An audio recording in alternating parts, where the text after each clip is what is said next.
Precisamos de um povo ganho completamente, sabe, por esse glorioso Paráclito, esse Consolador que nos foi enviado. Não tem dom maior, irmãos e irmãs, não tem dádiva maior do que esta que nós já recebemos. O Espírito Santo habita em nós. Isso precisa fazer diferença. Isso precisa marcar nossos corações.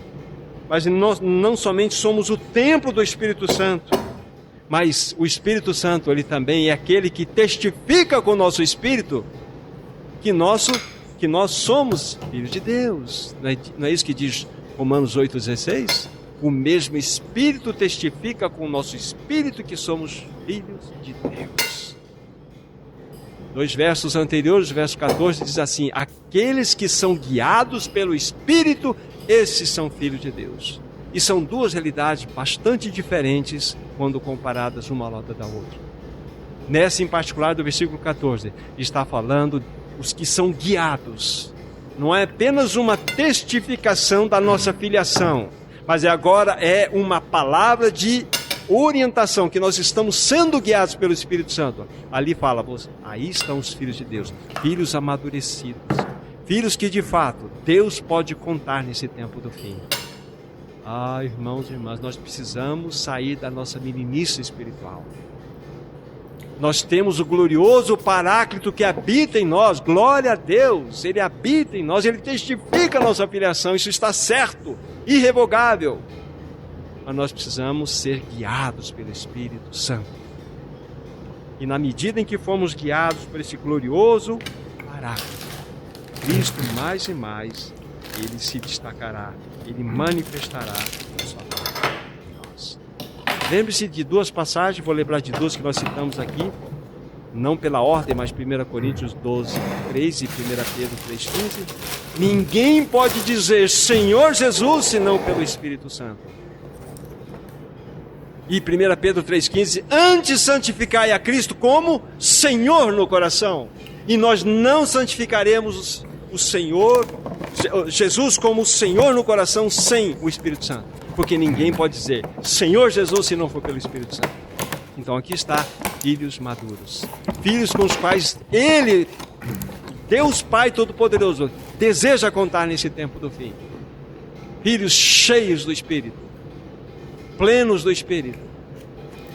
Queridos irmãos e irmãs, como nós precisamos desse glorioso Paráclito. Não é Ele que intercede por nós com gemidos inexprimíveis?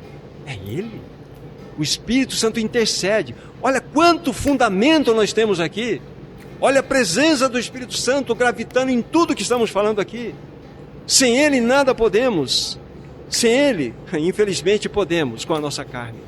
Porque a nossa carne é religiosa. A nossa carne sabe fazer culto. A nossa carne sabe fazer reunião. A nossa carne sabe pregar. A nossa carne sabe cantar, irmãos e irmãs. Infelizmente. Mas nós precisamos de uma visitação do Espírito Santo de tal maneira que todas essas realidades do reunir, do ministrar, do louvar, realmente possa ter o selo do Espírito Santo, para que experimentemos um tempo da visitação, queridos irmãos e irmãs. Sem Ele nós podemos, infelizmente, muitas coisas pela nossa carne. Mas agora, olhando no seu sentido real da primeira fala que eu tive, sem Ele nada podemos mesmo. Nada somos, nada poderemos, irmãos e irmãs. Ele, então, é o grande intercessor. A nossa maturidade, para nós sermos conformados à imagem de Cristo.